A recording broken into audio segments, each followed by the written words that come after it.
आज सुबह जल्दी जल्दी सारा काम निपटा करके और लगभग 11:30 बजे के करीब दोपहर में मैं आ गई हूँ अपने टेरेस पे, क्योंकि गार्डन में बहुत सारा काम करना था।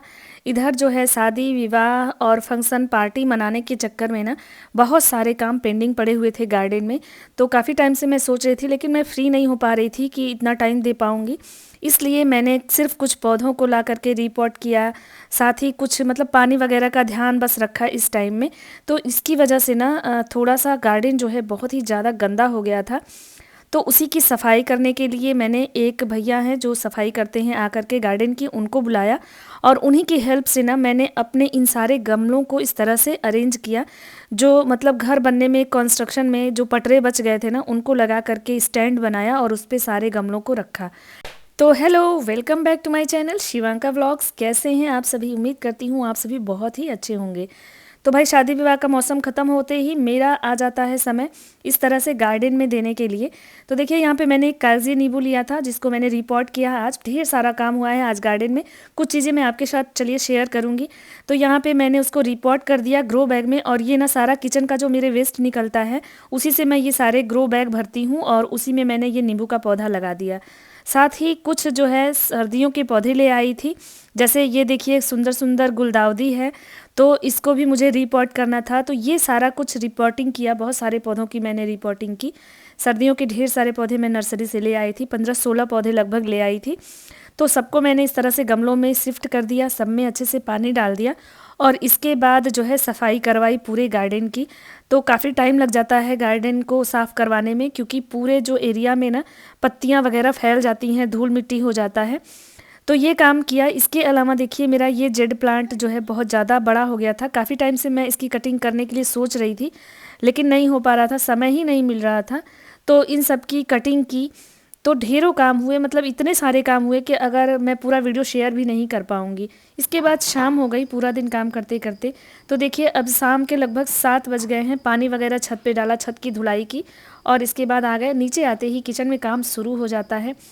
तो यहाँ पे मैं बना रही हूँ चाय और हम लोग चाय पियेंगे, क्योंकि ये भी ऑफिस से आ गए हैं। और जब मैं छत पे जाती हूँ ना, तो शाम को ये ऑफिस से जब तक आते नहीं हैं, मैं नीचे नहीं आती हूँ, तब तक नीचे का सारा कुछ मम्मी देखती रहती है। अगर कोई आया गया या कुछ भी, या बहुत अर्जेंट होता है ना, तभी मैं नीचे आती हूँ। नहीं तो गार्डन में जाती हूँ तो वहाँ का काम सारा निपटा करके ही वापस आती हूँ। तो फिर ये आ गए और इसके बाद बच्चों को भी अब सर आएंगे, तो उनको भी दूध वगैरह देना था। तो अब काफ़ी लेट हो जाता, लेकिन गार्डन में जब लगो ना तो लगता है कि सारा काम निपटा करके ही वापस आओ। नहीं तो दिमाग में चलता रहता है कि ये रह गया, ये रह गया, और जो काम छूट जाता है ना, वो काम छूटा ही रह जाता है और फिर वो कई दिन तक नहीं हो पाता है। तो इसलिए ना आज मैं लगभग 6 से 7 घंटे छत पे रही हूँ और सब कुछ करवा लिया, साफ़ सफाई। और इसके बाद जो है बहुत सारे पौधों को भी लगा दिया, बहुत सारे पौधों की कटिंग कर दी, स्टैंड लगवा दिया। जो मतलब घर के बनने में जो पटरे वगैरह बचे थे ना, उनको लगा करके, जिससे कि झाड़ू लगाने में आराम हो जाएगा। क्योंकि मैंने लगभग 100-150 गमले मंगा लिए थे और सबको 2-3 रो में ऐसे लगा करके रखती हूँ, तो उनको हटा हटा कर झाड़ू लगाना काफ़ी भारी लगता है और फिर उसको अरेंज करना। तो इसलिए मैंने दिमाग लगाया कि ये जो कबाड़ पड़ा हुआ था घर में, उसका मैंने गार्डन में इस्तेमाल कर लिया। तो यहाँ पे हमारी चाय बन गई है और अब हम चाय पियेंगे। साथ में मैं बच्चों को दूध भी लेके जाती हूँ, ताकि वो लोग दूध भी पी लें। और इसके बाद ना मुझे लगभग 1 घंटे का समय मिलता है, जिसमें मैं अपने वीडियो की एडिटिंग करती हूँ। अगर कोई शाम को नहीं आया तो, अगर कोई आ जाता है फिर तो उसके साथ बात करने और चाय नाश्ते में ही समय चला जाता है। लेकिन जिस दिन भी फ्री रहती हूँ, तो मैं चाय पीने के बाद, बच्चों को दूध दे लेने के बाद, अपने किसी न किसी वीडियो की एडिटिंग करती रहती हूँ। और इसके बाद ही खाना बनाती हूँ, जब बच्चे ट्यूशन पढ़ने चले जाते हैं। तो यहाँ बच्चों को भी दूध दे देती हूँ। तो मैं ये बता रही थी आपसे कि गार्डन में जैसे मैं बहुत सारी चीज़ें खरीदती हूँ, ऐसा नहीं है कि बिना खरीदे गार्डन तैयार हो गया है। बहुत इन्वेस्टमेंट भी करती रहती हूँ उसमें। और साथ में जो है, मैं घर में जितने भी कबाड़ निकलते हैं ना, मैं उनको उसमें इस्तेमाल करती हूँ। जैसे कोल्ड ड्रिंक के डिब्बे वगैरह बचते हैं, या जो भी खाना वगैरह बाहर से आता है उसके प्लास्टिक के कंटेनर आते हैं, वो सब, या जो भी मतलब लगता है कि गार्डन में यूज़ हो सकता है ना, वो सारा पहले मैं यूज़ करती हूँ। उसके बाद ही अगर वो यूज़ लायक नहीं रहता है, तभी वो कबाड़ वाले को दिया जाता है। तो सब कुछ इस्तेमाल करके ही गार्डन को मैंने स्टैंड किया है और बहुत मेहनत भी करती हूँ। मेरा जुनून भी है, बहुत शौक़ है मुझे, इस वजह से ये सब हो पाता है। तो गार्डनिंग करने से ना घर का जो कचरा है ना, वो भी सारा यूज में हो जाता है और वो सारे कचरे जो हैं वो बहुत ही खूबसूरत लगने लगते हैं जब गार्डन में उसका इस्तेमाल होता है। तो ये सब मैं इसलिए बता रही हूँ कि अगर आपके पास थोड़ा भी समय है ना, तो ये सारे शौक रखिए, जिससे टेंशन फ्री भी रहते हैं हम और बहुत अच्छा भी लगता है। तो चलिए, बच्चे ट्यूशन पढ़ने चले गए हैं और मेरी एडिटिंग एक वीडियो की हो चुकी थी। तो इसके बाद मैंने यहाँ पे आलू साफ़ कर लिया है, आलू को छील लिया है और इसकी अच्छे से इसको धोएंगे, क्योंकि मैं बनाने वाली हूँ आज आलू के पराठे और टमाटर की चटनी। बच्चों का डिमांड हुआ कि आज जो है स्टफ़ पराठे ही बना दो मम्मी। मेरी बेटी को ना स्टफ़ पराठे सारे पसंद हैं, वो रोटी सब्ज़ी तो बिल्कुल नहीं खाना चाहती है। अगर सब्ज़ी में उसको राजमा पनीर मिल जाए तब तो ठीक है, नहीं तो फिर वो जनरल सब्जियां जो हैं, हरी सब्जियां नहीं खाना चाहती है, जैसे कि गोभी बैंगन तो वो बिल्कुल नहीं खाना चाहती है। तो उसका ही डिमांड था कि हाँ आलू के पराठे बना दो। सब लोग ही सर्दियों में आलू के पराठे मन से खा लेते हैं, ये तो सबके ही फेवरेट होते हैं। तो आलू को मैंने अच्छे से साफ़ कर लिया। आजकल ये जो मिट्टी वाला जो आलू आता है ना, बड़ा सिर दर्द होता है, पूरी उंगलियां काली हो जाती हैं। हालांकि मैं शाम को ना एक क्रीम लगाती हूँ ताकि साफ़ रहे, फिर भी उंगलियां काली काली दिखती हैं, बहुत ही गंदी सी दिखती हैं। तो कभी कभी क्या करती हूँ, मैं छिलनी से ही छिल देती हूँ ताकि हाथ गंदे ना हो। लेकिन आज तो मैंने ऐसे चाकू से इसको साफ़ किया और इसके बाद देखिए कम से कम 4 से 5 बार मैं इसको रगड़ रगड़ के धुलती हूँ, क्योंकि जो उसमें करकराहट होती है ना, वो ज़रा सा भी रह गया ना तो फिर पूरा खाना बर्बाद हो जाता है। एक बार भी किसी के दांत के नीचे अगर हो गया करकराहट तो फिर वो ना खाना छूट ही जाता है। तो इसलिए बड़ा सावधानी रखना पड़ता है। इन आलूओं को मैं इस तरह से छिल करके और 5 से 6 बार धुलती हूँ खूब अच्छे से। इसके बाद ही मैं इसको अब उबालूँगी। तो इधर मेरा आलू भी उबलेगा और साथ में जो है, मतलब ये सारा काम जो है 1 घंटे के अंदर मुझे निपटाना होता है। बच्चे पढ़ने जाते हैं, उसके बाद मैं ये सारा काम करती हूँ। तो ये जो 1 घंटा मुझे शाम को मिलता है ना, जब मेरे एग्ज़ाम आ जाते हैं तो वो चला जाता है पढ़ाई पे। मतलब मैं एडिटिंग छोड़ देती हूँ और पढ़ाई करने लगती हूँ, उस टाइम को यूज़ कर लेती हूँ। बाकी रात में जो पढ़ाई होती है वो तो होती ही है, लेकिन शाम को वो घंटा मैं पढ़ाई में यूज़ कर लेती हूँ। इसी वजह से ना मेरे वीडियोज़ नहीं आ पाते हैं। तो यहाँ पे मैंने आलू रख दिया है और यहाँ पे देखिए मैं एकदम सिंपल तरीके से बनाऊँगी, क्योंकि बहुत ही ज़्यादा थक गई थी। हालांकि डिमांड तो ये थी कि फ्राई करके अच्छे से बनाओ, लेकिन मैंने बोला आज नहीं, किसी और दिन बना दूंगी। आज ये हरे धनिए और हरी मिर्च और साथ में लहसुन का पेस्ट बना करके और इसको मैश करके आलू में नमक वगैरह डाल करके एकदम सिंपल तरीके से बनाऊंगी। हालांकि ये भी सर्दियों में बहुत ही टेस्टी लगते हैं पराठे। गर्मियों में तो हम फ्राई करके प्याज वगैरह मसाले डाल करके बनाते ही हैं, लेकिन सर्दियों में ना इस तरह के पराठे भी बहुत टेस्टी लगते हैं। आप ट्राई करके ज़रूर देखिएगा। साथ में टमाटर को मैं भून लूँगी और इसको मैं ओवन में ही डाल करके भून लेती हूँ, इस बॉल में डाल करके। और टमाटर को थोड़ा थोड़ा ऐसे कट लगा देंगे ताकि वो फटे नहीं ओवन के अंदर, इसलिए हल्का हल्का सा इस तरह से चाकू से ऊपर जो है मैं प्लस का निशान बना करके और ओवन में डाल दूंगी। तो ये बहुत अच्छे से ना गल जाते हैं। वैसे अगर मतलब इसको गैस पे भी हम जब भूनते हैं ना तो उसका भी अलग टेस्ट आता है, तो उसके लिए भी मैंने जाली रखा है। लेकिन ये ओवन वाला आसान लगता है, फटाक से हो जाता है बिना कुछ किए। और जब हम गैस पे करते हैं ना तो बार बार उसको उलटना पलटना पड़ता है। तो यहाँ पे 5 मिनट का समय मैंने सेट करके और रख दिया। तो ये 5 मिनट में एकदम आराम से अच्छे से गल जाते हैं, सारा जूस इसका बाहर आ जाता है। ये वाली चटनी ना आलू के पराठे के साथ सबको बहुत पसंद आती है मेरे यहाँ। तो ये काम होता रहेगा। साथ में मैं यहाँ पे पानी गर्म कर लेती हूँ, क्योंकि ट्यूशन सर को पानी देना है, तो ये साथ के साथ कर लेती हूँ। तो अगर थोड़ी सी लेट हो जाती है ना सर को पानी देने में, तो बच्चे बार बार आकर के उठ के आते हैं उसी बहाने से कि पानी चाहिए पानी चाहिए। तो इसलिए मैं 10 मिनट के अंदर ही सोचती हूँ कि पानी दे दूँ, ताकि वो लोग उठ करके बार बार आके डिस्टर्ब ना करें। तो सर को पानी दे दूँगी और इसके बाद आटा लगाऊँगी और जो पेस्ट है धनिए और मिर्ची का वो बनाऊँगी, आलू को मैश करूँगी। तो ये सारे काम अभी धीरे धीरे करूँगी। और सुबह मतलब सारा काम करने के बाद उसके बाद गार्डन में जाकर काम करो तो बहुत ही थकान भी हो जाती है। और शाम को ना लगता है कि खाना कोई बना देता तो काफ़ी अच्छा रहता, जिसके चलते ना कभी कभी जो है बाहर से भी खाना आ जाता है और थकान की वजह से। लेकिन जो है इस समय सर्दियों में तो सब कुछ पसंद आता है, तो जो भी बना दो बच्चे खा लेते हैं, क्योंकि इस टाइम ढेर सारे ऑप्शन मिलते हैं। तो इसलिए मैंने सोचा जल्दी जल्दी से इस तरह से पराठे और चटनी बना दूंगी। तो ये सारा काम करने में 45 मिनट तो लग ही जाता है। तो यहाँ पे देखिए आलू भी लगभग होने ही वाला है और साथ में मैंने यहाँ पे जो पेस्ट है वो बना लिया है।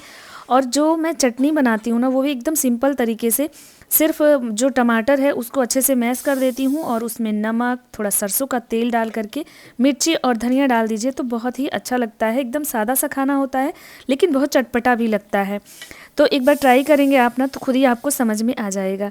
तो यहाँ पे जब तक आलू बॉयल हो रहे हैं, टमाटर उधर मेरा उबल रहा है, तब तक मैं साथ के साथ यहाँ पे हरी मिर्चें 2 से 3 काट लूँगी। छोटा छोटा मिर्च लिया है मैंने और ये धनिया काट लूँगी चटनी के लिए। और इसके साथ ही देखिए यहाँ पे मैंने ये पेस्ट भी बना लिया है। तो ये जो चोखा बनाऊँगी मैं आलू का और स्टफिंग के लिए, तो उसके लिए भी और साथ में जो है चटनी के लिए भी तैयारी कर लिया है। अब आटा लगा लेते हैं। तो आटा को थोड़ा सा गूँथ करके रख दूँगी ताकि ये सेट हो जाए और तब तक मैं चटनी और जो मेरा स्टफिंग का आलू है उसको तैयार करूँगी, मतलब उसका चोखा बना लूँगी। तो ये सारी तैयारियां मैं झटपट से कर लेती हूँ और ये वाला खाना ना बहुत जल्दी बन जाता है, मतलब आधे घंटे से 45 मिनट में बन ही जाता है। तो इसलिए ये आसान भी लगता है सब्जी वगैरह बनाने के चक्कर में पड़ने से, क्योंकि थकान हुई रहती है ना, तो फिर फटाफट से लगता है कि कुछ भी बना दो जो बच्चे अच्छे से भी खा लें और जल्दी भी बन जाए। तो सर्दियों में ना ये सारी सुविधा रहती है। तो गार्डन के साथ साथ किचन को भी मैनेज करना एक बहुत बड़ा टास्क हो जाता है मेरे लिए। और साथ में जो दिन भर काम होता है वो तो होता ही रहता है, लेकिन सुबह शाम का ना ये जो काम होता है उसको थोड़ा सा मैनेज करने में कभी कभी दिमाग हौच पौच सा हो जाता है। तो देखिए मैंने यहाँ पे चोखा भी बना लिया, चटनी भी तैयार हो गई और बस अब जो है बच्चे भी अब आने ही वाले हैं। तो मैं उससे पहले ही, बच्चों के आने से पहले मैं सारी प्रिपरेशन मैंने कर ली और अब जो है मैं पराठे सेकना शुरू करूँगी। तो जैसे ही वो लोग आएंगे तो इसके बाद सबको खाना खिला दूँगी। 9:30 बज जाता है ये सारा कुछ करते करते और लगभग 9:45 तक मैं सबको खाना देने लगती हूँ। और ये भी ऑफिस से थके हुए आए रहते हैं ना, तो अब इनको 9:30 बजे के बाद बर्दाश्त नहीं होता है और इनका फरमान आ जाता है कि खाना जल्दी दे दो ताकि खा पी करके हम लोग सोएं। लेकिन ये सारा कुछ करते करते लगभग 10:30 से 10:45 हो जाता है, मतलब सबको खाना पीना खिलाना, फिर खुद भी खाना, फिर किचन की क्लीनिंग करना। तो ये सारा काम निपटाते निपटाते मुझे 10:30 11:45 बज जाता है। और यहाँ पे देखिए बच्चों को मैं देसी घी में पराठे बनाऊंगी और घर पे सारे लोग ना, मतलब मम्मी और ये और मैं, हम लोग सरसों के तेल से बने हुए पराठे खाते हैं। खास करके सर्दियों में ये बहुत ही टेस्टी लगते हैं, चाहे आलू के पराठे हों, मटर के पराठे हों या कोई भी हो, तो ये हम लोग मस्टर्ड ऑयल में ही सेकते हैं। घी मम्मी को बिल्कुल पसंद नहीं आता है तो इस वजह से, लेकिन बच्चों को घी के ही पराठे पसंद आते हैं। तो बस अब पराठे सेक लूँगी और तब तक बच्चे भी आ ही जाएंगे।